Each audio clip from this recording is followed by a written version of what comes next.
Yo, guys, what is up? Welcome back. Today, we're going to be doing an Eminem album tier list. This is the first music video I'll be doing on this channel that's not just like a list, per se. Or, I don't know, most of my music videos are just kind of like playlist compilation style videos. There's not really like me talking about the music in them. It's just kind of like letting the music speak for itself. But today, I would like to talk about Eminem albums. All of them except Infinite, because the only song I know from that album is Infinite, and I mean, it's an alright song, but I just don't really, in the grand scheme of Eminem's discography, I just don't really see the point in even talking about it, to be honest with you. So we'll start, I'm gonna rank them in chronological release order, so speaking of, where is... Okay. For a second, I didn't see the Marshall Mathers LP. I was like, dang, is this one of those tier lists that's just missing, like, one thing? But yeah, let's start off. Slim Shady LP. Where do I think this album goes? I'm gonna put it in solid. I think there's a lot of good tracks on here. You got Rock Bottom, you got Role Model, Guilty Conscience, of course, which is an absolute classic. You got Still Don't Give a Fuck, Just Don't Give a Fuck, My Name Is, which is literally the song that put Eminem on the map.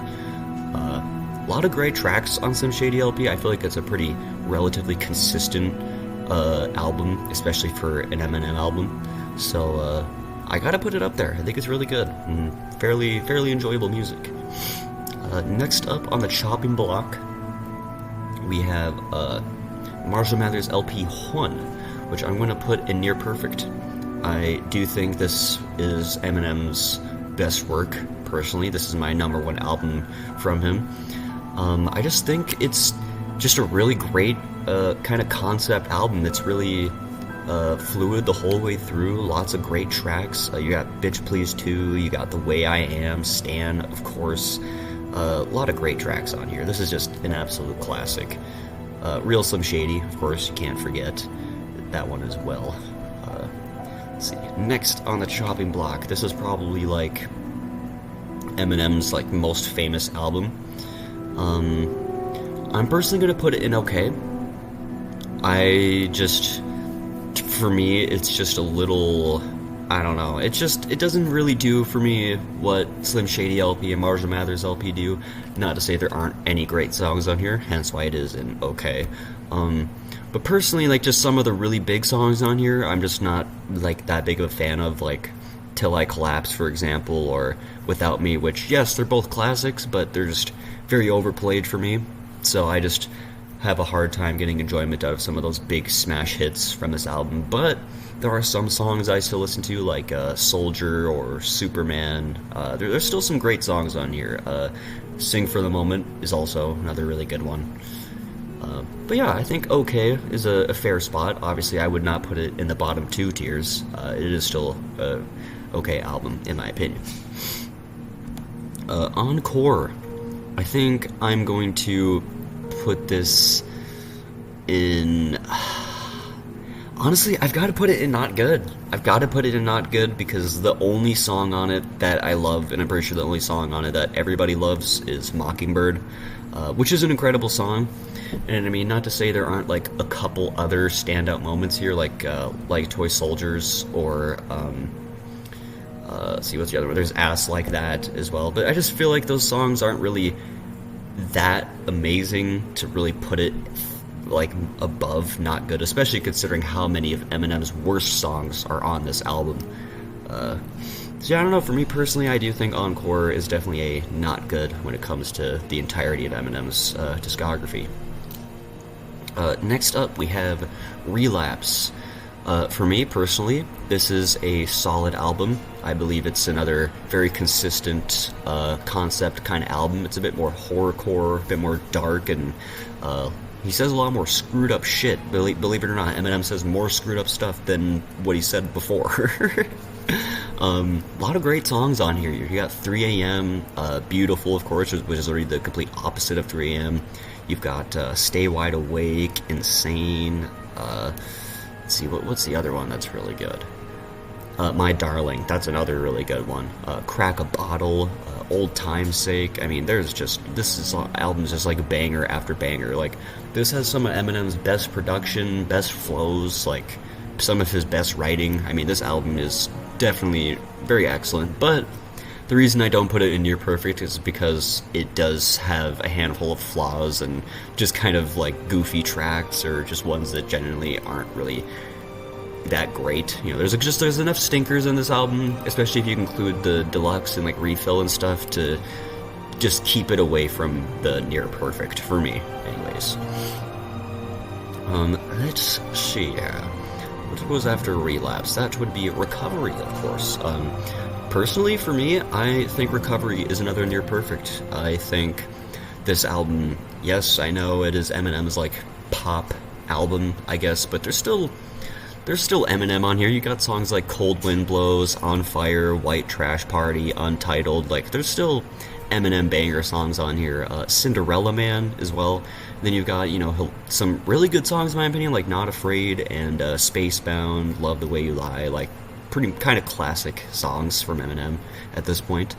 I just think it's a really excellent album, and it's also the album that I really got into Eminem with when I was a kid, because I was 8 years old when I really started getting into Eminem, and Recovery was like his most recent work. I don't think Marshall Mathers LP2 was out at the time yet. Let's see here. But yeah, near perfect. Let me know what you guys think about that in the comments. I know Relapse and Recovery are two of the more controversial Eminem albums in the community. Let's see. Marshall Mathers LP2. I'm gonna give this an okay. I do think it's definitely not as good as the first one, and I definitely don't think it's as good as some of Eminem's other newer albums like Recovery or Relapse, but it does have some moments. I really like the song Berserk. I think Survival, that's another good one. Rap God, of course, is a classic, but it's definitely not as replayable today. But I still listen to it every now and again, just as like a throwback.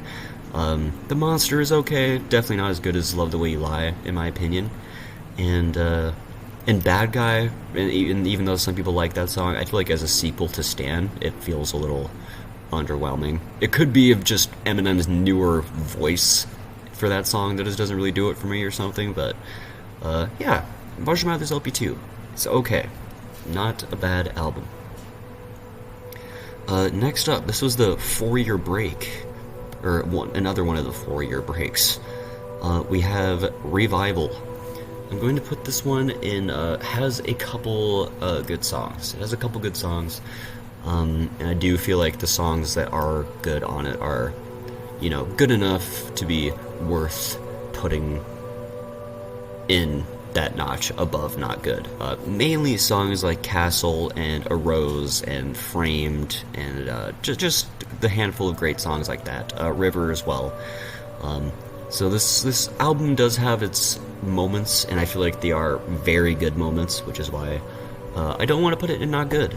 Let me know what you guys think about that. I know Revival is another very, very debated album. We have Kamikaze. Personally, I've got to stick this in not good. I have never really been a big fan of this album. The only song I can really think of remembering liking that from it that much was Lucky You and Not Alike with Royce da 5'9", but I just feel like everything from this album, like every time I try to go back to it, it hasn't really aged that well for me. For me, it's kind of aged like milk. All this just stuff about like mumble rappers and this, that, and the other thing. It's just kind of cringy to me. Not to say like they weren't valid at all, but it just, hearing them rapping about it now is just kind of like, eh. Yeah, I don't know, Kamikaze isn't really for me. I know a lot of people like it, but it's not my album. Music to Be Murdered By. I think I've got to stick this one up in solid. If you include Side B, which I'm going to, there are a lot of great tracks. You've got Nat, you've got Discombobulated, Marsh, you've got Little Engine. There's so many good songs on here. Book of Rhymes, Higher is another fun one to listen to. Zeus is another one that's good as well. There's just a lot of bangers on here. Like, Eminem's just having fun and just, making, I would say, relatively quality tracks, but there are a handful of stinkers to me, like One of Those Kind of Nights and like Stepdad and stuff. There are a few just like ones on here for me. But yeah, I would say it's a solid album. And then we've got The Death of Slim Shady. I would say this one has a couple of good songs. Well, I guess I shouldn't say that. It's not really a bad album. It's just, for me, it doesn't really have that many songs worth going back to. But there are some good songs on here. I like Antichrist and Road Rage and Fuel. There's a couple songs on here that are alright, that I think are worth going back to. But for me, it was definitely disappointing after, another pretty long wait for an Eminem album. But yes, that is going to be the ranking of the Eminem albums. Let me know what you guys think down below, and I'll see you on the next one. Peace out.